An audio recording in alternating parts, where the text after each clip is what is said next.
there, it's Bonnie with So Inspired by Bonnie with another Tuesday's tip. And I'm seeing something in the corner of my video and I don't know what it is over there. There. Everything's backwards. Oh, I know what it is. It's one of my favorite things. Okay. Today what I wanted to talk about was some of my favorite things. So if you're out there, go ahead and give me a shout. Let me know you're there. I'm going to refresh the page on my computer to make sure that I can see you and you can see me. Just landed in Colorado. Got off the plane and we just got set up. So I'm a little out of sorts right now, but we'll get rolling. Okay, I see me there. I see you guys. Hi Jean, hi Judy. Great to see you. Hope you're having a great week. Whew. Okay, like I said, I wanted to discuss some of my favorite things with embroidery, what I always reach for when I'm doing embroidery. So I thought I would share those tips, and maybe some of you have some favorite items that you would like to share with others as well. I hope in the meantime, while we're still getting all set up here, that you'll go to my website and sign up for our newsletter. That's www.soinspiredbybonnie.com. And you'll get notifications of our new design sets as well as special sales and tips, sometimes freebies. In fact, if you sign up, we give you 2 freebies right off the bat. So it's fun. Hope to see you on our newsletter. All right, I see a few of you here. Hi Cheryl, hi Carol. It's great to see you. Okay, let's go ahead and get started. Like I said, today I wanted to talk about a few of my favorite things that have to do with notions for embroidery that I just always reach for. I'm going to start off with a thread stand. I always use a thread stand. Now I'm fortunate enough that the machines I currently own have built-in thread stands with them that are vertical as well as the horizontal. But if you don't have one, these are awesome to have. I have a couple of them to put by my machines in case I need them, like maybe I'm using a specialty thread or something like that. But as I said, some of the machines now have those built in, which is awesome. But if you don't, I highly recommend getting a vertical thread stand. This one only runs probably around 10 bucks. When I got it 10 or 15 years ago, it was $6.95. So with inflation, I would assume it's still pretty darn reasonable. I prefer the heavy metal kind that's weighted down. The little plastic ones, they have a tendency to tip over, so I'm not a big fan of those. But the nice heavy metal ones are great, and they're inexpensive. One thing I will warn you about with the vertical thread stands, especially these that are put to the side of your, they're to the right side of your embroidery machine, and then you thread as normal, would be to avoid leaving the thread tail hang down while you're sewing. Sometimes we might have a thread tail hanging down and then we use the horizontal spool pin. I highly recommend not leaving that tail hang down, because what could happen is it could get wrapped around your hand wheel on your embroidery machine or your sewing machine. I highly recommend these for sewing machines as well. But it could start wrapping around as you sew, and you won't realize that you've got a big wad of thread building up in the hand wheel until your machine locks up. So I highly recommend that when you're not using the thread on the thread stand, to just take that little thread and not leave a tail up there. Another thing that I love these are called serger sponges, and what they do is you put them on a vertical thread stand and you put your thread on top. I don't have a spool of thread with me right now, but you put a spool of thread on top and it prevents the thread from puddling around on the base. Some of the more problematic threads are those that are on a tube, where you have a little bit of tube and then the thread starts, but there's no base to it.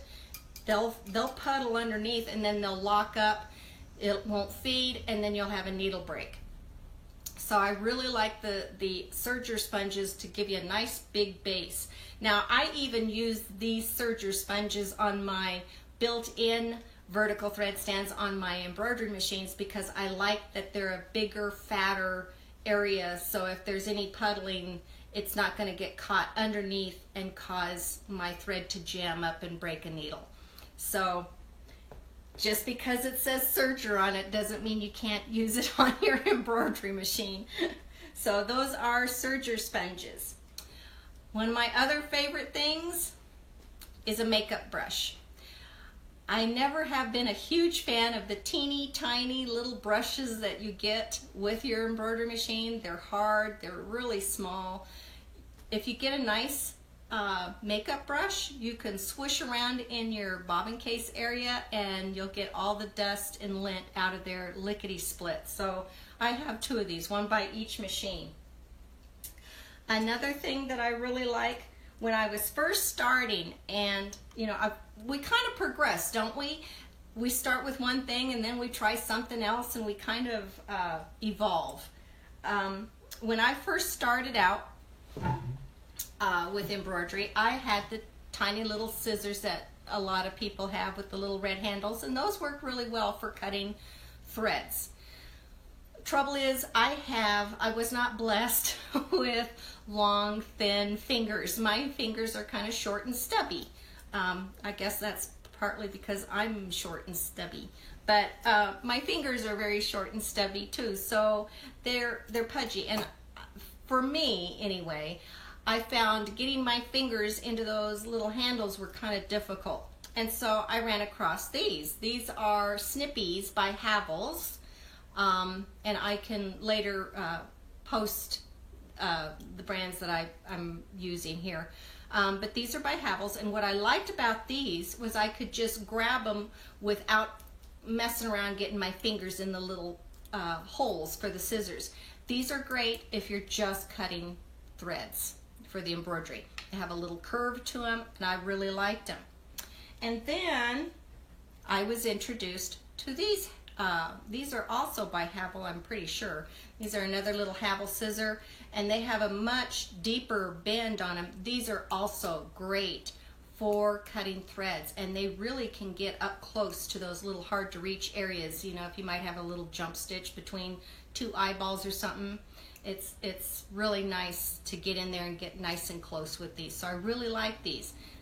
But these, you know, weren't really good for cutting appliques. And so then I had to have applique scissors, and these are Gingher, and a lot of people get confused which way to hold these. Do you hold them like this, or do you hold them like this? What you do is you hold up your hand, put your hand in it, and this should be the closest part to the fabric, and then you can slip and snip along. These are great for cutting fabric on appliques and what have you. I really love them. So I would, for the longest time, I would have these two by my machine all the time. And then I ran across these little guys. And what I like about these, notice the little pink thread here? That's when I used to go to classes all the time. I didn't want to get my scissors mixed up with someone else, so I just tied a little ribbon on them. But what I liked about these was they were small, they were curved, so they did a really good job of getting the little tiny threads or jumps that you need to trim in embroidery sometimes. But they have a bigger eye on them. Or not a bigger eye, but a bigger opening here for the fingers to go through. So my pudgy fingers went through real easy on these. So if you have pudgy fingers like me, look for some little curved scissors that have a bigger opening on the ends. I think you'll really like them. The other thing is I do an awful lot of glitter flex right now, as a lot of you are aware, and these were strong enough to cut my glitter flex and not just thread. So I could use just these and not have two pairs of scissors. So I kind of liked that. It was I still use the others on occasion, but I find that I reach for these more frequently. Excuse me. Another thing that I go for all the time, is this silly little 1" by 6" ruler. When I bought it, I thought, well, that might be kind of nice to have. I did not realize how much I would enjoy having this by my machine. I have, in fact, multiples of this as well, because I put them by both machines because I use it that much. If I'm sewing, I know we're mainly talking embroidery here, but if I'm sewing, I'll double check my 1/4" seam allowance, or I might be checking a seam, or I use it to draw the straight line in my hoop if I'm doing a placement, or I'll reach for it if I just want to measure a little something without bringing out a big honkin' ruler. So these are really very handy, and for those of you that have those little storage placemat, I call them placemat storage things that we make that have the little pockets in the front that sit underneath your machine. These are great to just have in those pockets because it's right by your machine and handy to use. Another one of my favorite tools are micro-tipped tweezers. Now, I know we all have tweezers in the sewing room, but I think it was Cindy Losenkamp recommended getting the micro-tip tweezers one year when I was at a conference that she was hosting, and I got them and I love them because they can get the tiny little thread lifted so much more easily than the regular tweezers will. These micro-tip these are made by Gingher. I think there's another brand that makes a micro-tip tweezer now. I'm not positive, but I think Gingher quit making their micro-tip. That's not to say they won't make it again, but there's another company that has made the micro-tip tweezers. I'll have to do a little research and see if I can locate them, but these are awesome. They're super duper sharp and pointy, so you don't want, children around them or anything, but they really get the tiny little snippets that you might have or need to reach. If you might need to lift a thread to get underneath it and get a nice close trim, these are really handy. Excuse me. I apologize. The next thing, and some of you that have seen some of my videos already know about this little guy, is a stencil cutter. I use a stencil cutter frequently in the hoop designs, or I used it when we did the nativity candles a couple of weeks back. And what the stencil cutter is really awesome for is cutting water-soluble stabilizer. It'll cut through chiffon or organza, or I've even seen it cut through some cutaway stabilizers, the mesh kind, without the fusible. If the mesh has the fusible, for some reason it doesn't want to cut through that. But I have seen it cut through some of those cutaway stabilizers too. You can just test it on a little scrap before you do your project. But anytime you're doing, say, in the hoop project and you want to leave the stabilizer in, but you just want to trim around the edge, the stencil cutter is an awesome way to go with that. Another one of my little tools that I just can't live without is my Steady Betty. Steady Betty is a ironing surface that's very hard. When you quilt, it was brought out for quilters to begin with, just like the stencil cutter. That was brought out for quilters to begin with so that they could cut their stencils for their templates for their quilting designs. So you can find stencil cutters easily at quilting stores. I've seen it at Joann's. You can see them in a lot of different places. The Steady Betty, as I said, was brought out mainly for quilters because when you put your fabric on the Steady Betty, it doesn't slip. So when you're trying to iron or press, I should say press, not iron if you're a quilter, but if you're trying to press a bias area, it's not going to stretch out of shape. So this is awesome if you do a lot of quilting. I like it because I fuse my Glitterflex in the hoop, and I use the hard surface to fuse with. So I really like that, and I use the Steady Betty for regular sewing as well. So that one's one of my go-to items that's right next to my machine.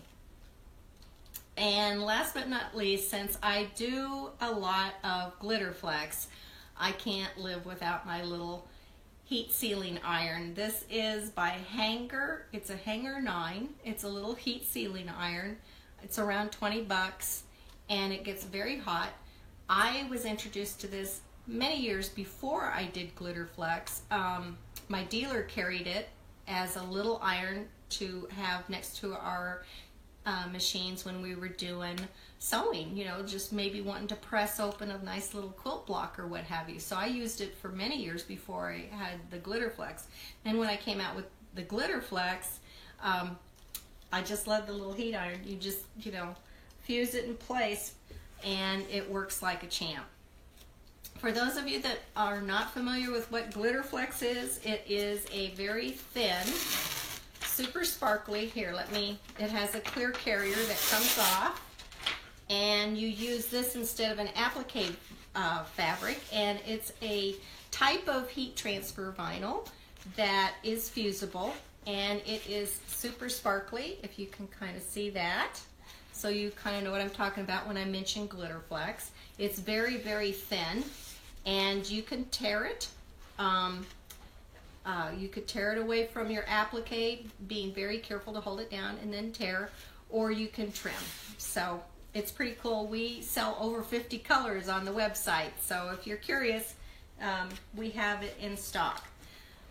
But those are a few of my favorite things that I have to have when I'm embroidering. I just have to have some good scissors, I have to have a good ironing surface, and you know, I have to have a good way to clean out my machine periodically because I do a lot of sewing, like I know a lot of you do. So I'm going to challenge you to post one of your favorite go-to notions that you just can't live without, that you have to have when you're doing embroidery, and that way we can share and learn from one another. Okay, I'm going to go look here and see if we have any questions. I think it was pretty self-explanatory, but you never know, there could be some questions here. So let's see. Anna Jordan just asked a great question. She said, where will we find a list of the scissor types? That's a great question.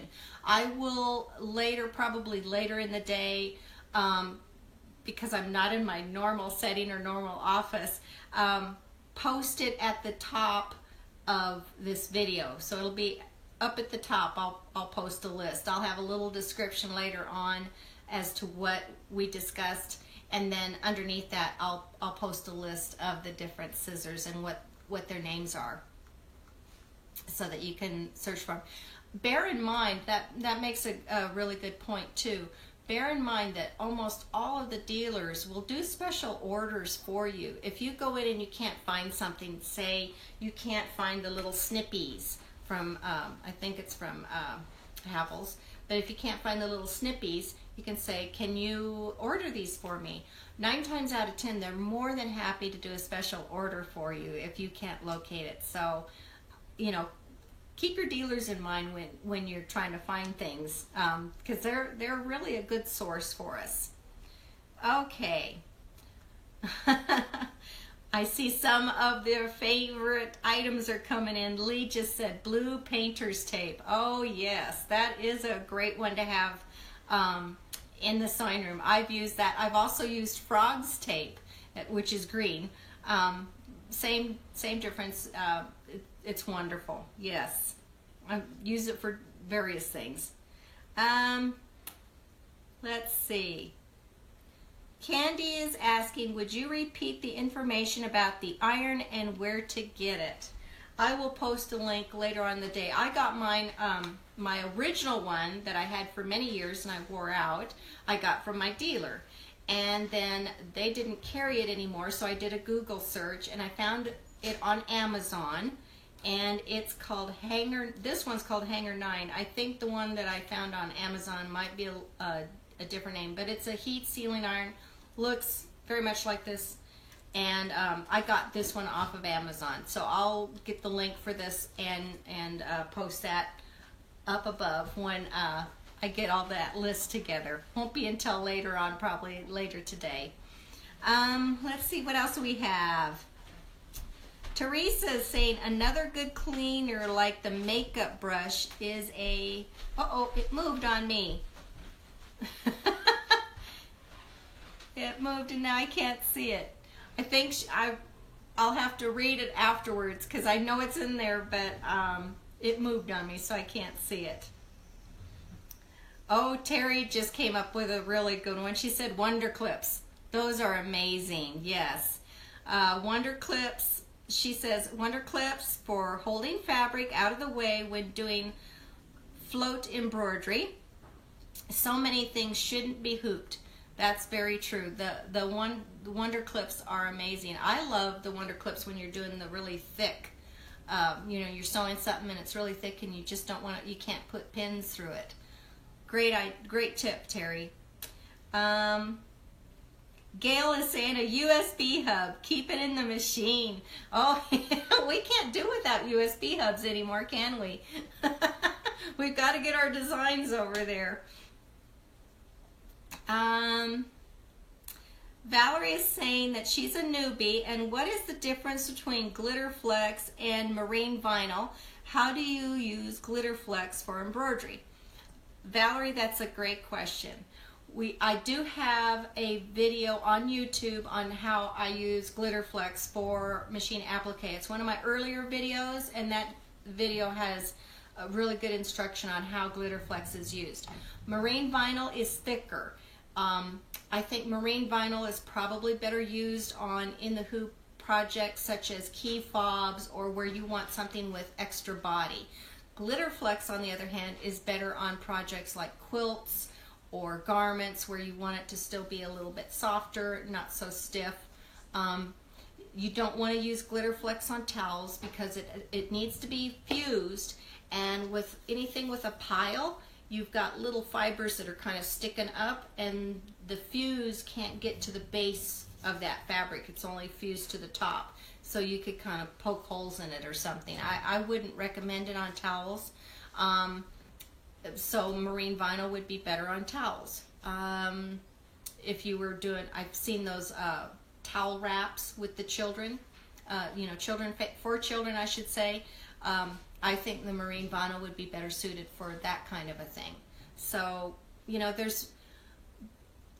not everything is perfect for every technique that we do out there. So it's good to know the differences between the products so that when you run into a project, you know which product you want to use for the project at hand. Okay, well, I'm gonna, let's see if there's another quickie here. Karen says she has to have sticky stabilizer.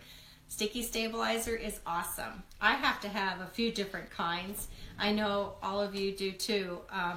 Probably my most used is a good old medium tearaway. That's probably the most used stabilizer I have. Bobby is saying heat and gun, removable topping stabilizer. Great for all of my tea towel embroidery work. Yes. Well, our phone just fell. Our phone just fell. Sorry about that. That's pretty funny. Well, you know, when you have to improvise, sometimes poop happens. I'm really still here. Now I've lost what I was talking about. Oh, okay. We had the sticky stabilizer. Oh, and the heat and gun. Bobby was talking about the heat and gun. Yes, I really like the heat and gun. I was introduced to that not all that long ago, surprisingly enough. And it's a wonderful product. Wonderful product. I love it. Jean says she used mascara brushes from Avon to clean my bobbin area.